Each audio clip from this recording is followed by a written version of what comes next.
Hello everyone and welcome back. Chris here, and today I'm going to replace transmission on 2015 Mitsubishi Outlander Sport.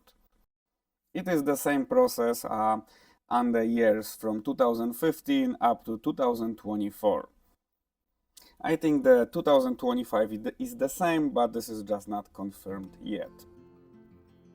And the first step would be to remove the airbags and all components that's blocking us to get to the transmission.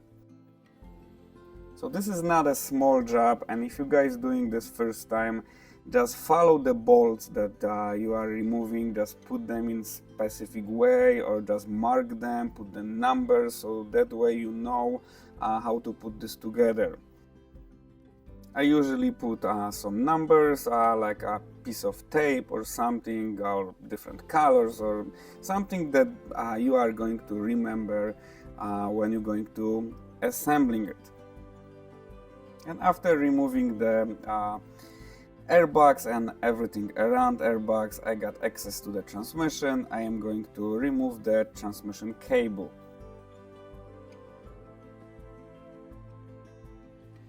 I just put the cable on side as much as I can, so it's not bothering me when I am removing the other components.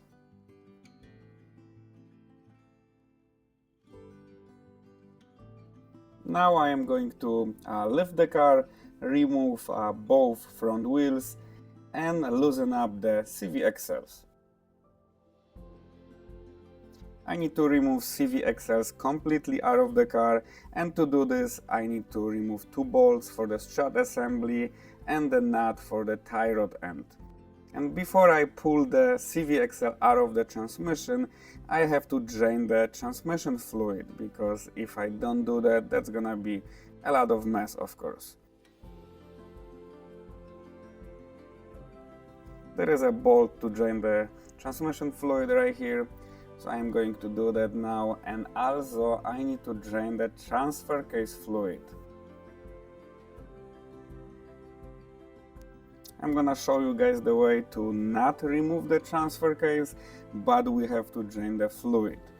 And we're gonna leave the transfer case on the side. And here is the drain plug for the transfer case. And after all fluids are out, I can just pop out the CV axles.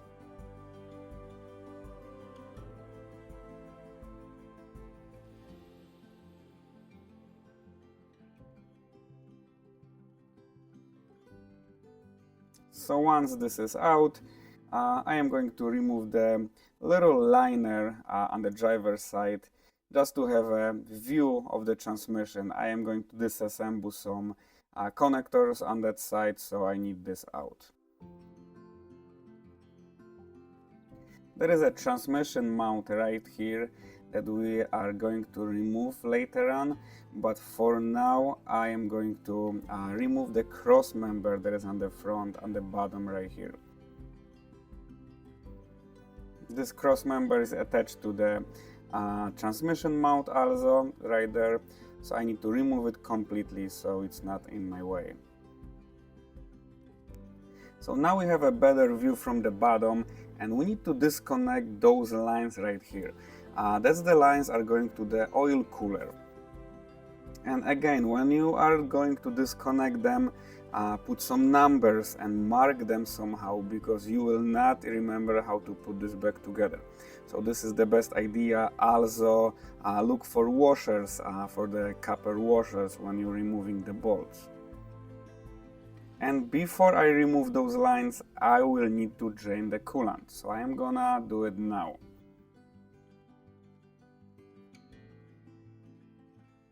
As you can see, I put a little bit of tape on the lines and I put numbers, so that way it's just faster and easier to put this back together.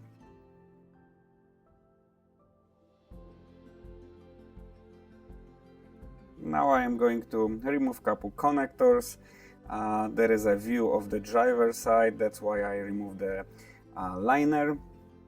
And there is a connector on the back, on the front, and couple on the top, but I will lower the car later on and remove couple connectors from the top. Now it's a good time to remove bolts for the transfer case. We have 3 bolts on the bottom and 3 on the top. There is not much room for those top 3 bolts. You can touch them with your finger, but it's really hard to see them. But it's possible to remove them, of course. Also, you will need to remove the starter right here.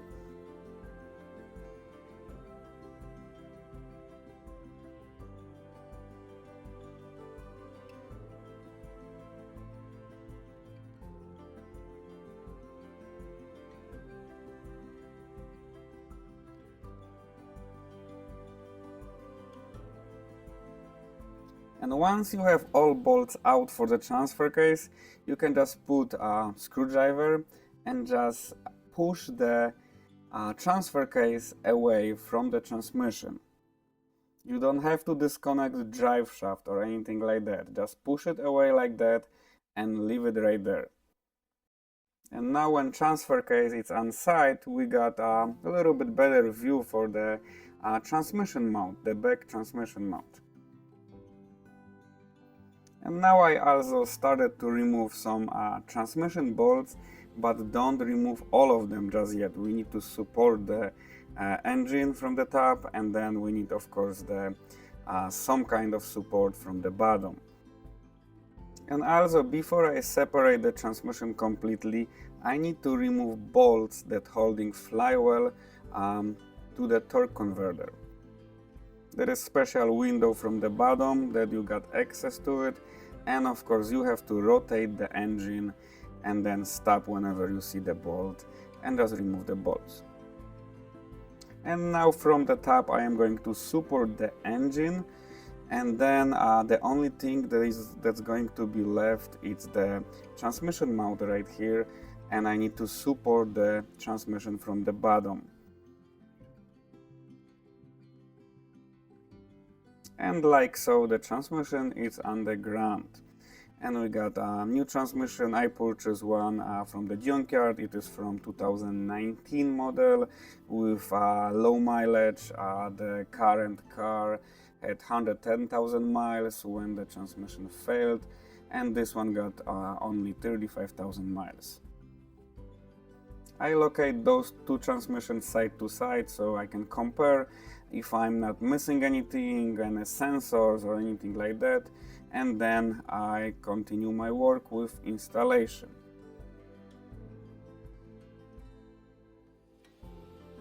So first thing that I always do when I am installing transmission is just to put couple bolts on the bottom and couple bolts on the top, and then I can just install the top transmission mount, so that way I can just remove the bottom support. And if you're doing this in your garage, just be careful, guys. You can use some low profile jack, use just piece of wood or 2x4, and you can support the transmission from the bottom, but of course be careful. I was changing them in the garages, and it's of course not the best way to do, but of course possible to do it. Now I will install the transmission mount from the top, and then I will also install a couple other bolts for the transmission to the engine from the top. So that way I will know that transmission is not going to go anywhere, it will not drop on the floor, and then I can of course remove the hoist that I was holding the transmission from the bottom. And of course the reverse process of everything. We have to put the transfer case back in, we have to put all connectors, everything back together.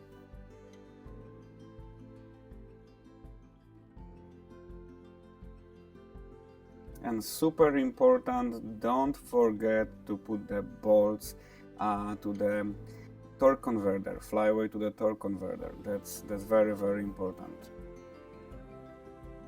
And also I need to install the bolt for the rear mount and the other bolts that I of course removed before. And please guys, when you're putting this together, just make sure all bolts are going in the same spot, or you're not mixing them, because I've seen so many cars that coming to the shop and the bolts are either too long or too short or are missing, and that's why I always mark them if I'm doing this first time. If there is a car that I'm doing for the first time, I always mark the bolts. That way I know it's going to the same spot, and that way I don't have any further problems.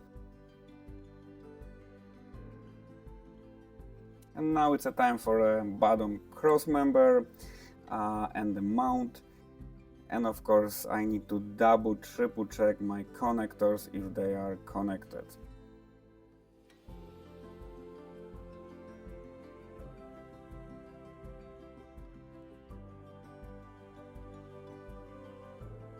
Next step would be to install the CV axles, and of course I need to put the suspension back together.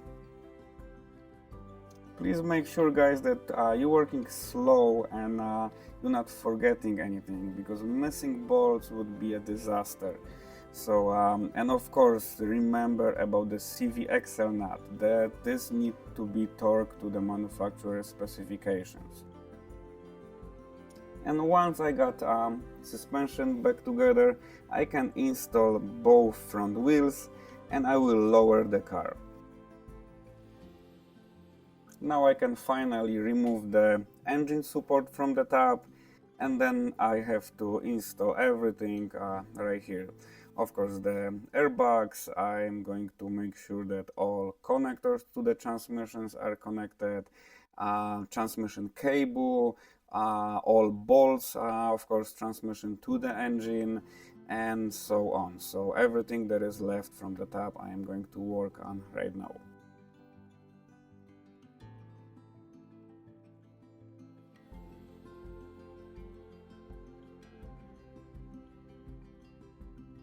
I am usually using the new clips for the plastics like those, because usually they are one-time use.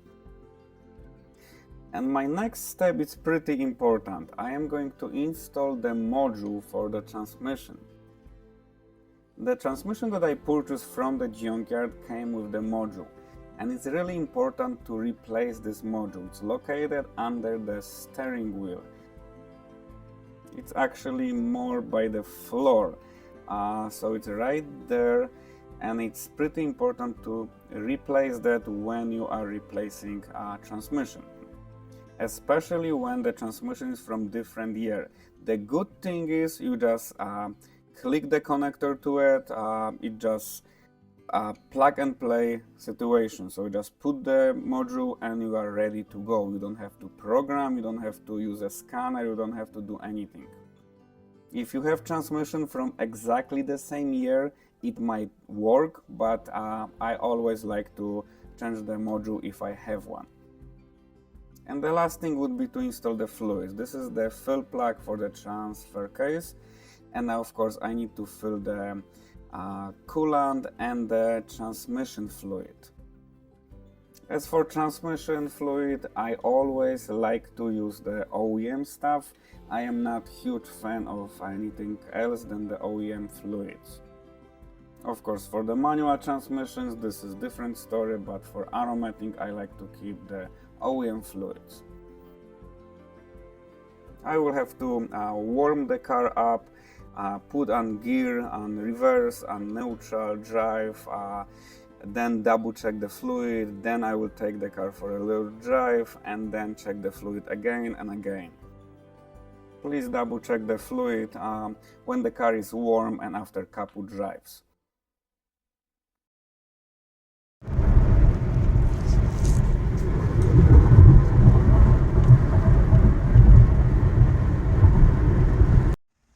So that's all guys for today. I hope I was able to help somebody with this process. If you guys have any questions, please comment below. If you like the video, please like it. And I'm gonna see you guys in the next video. Have a good one.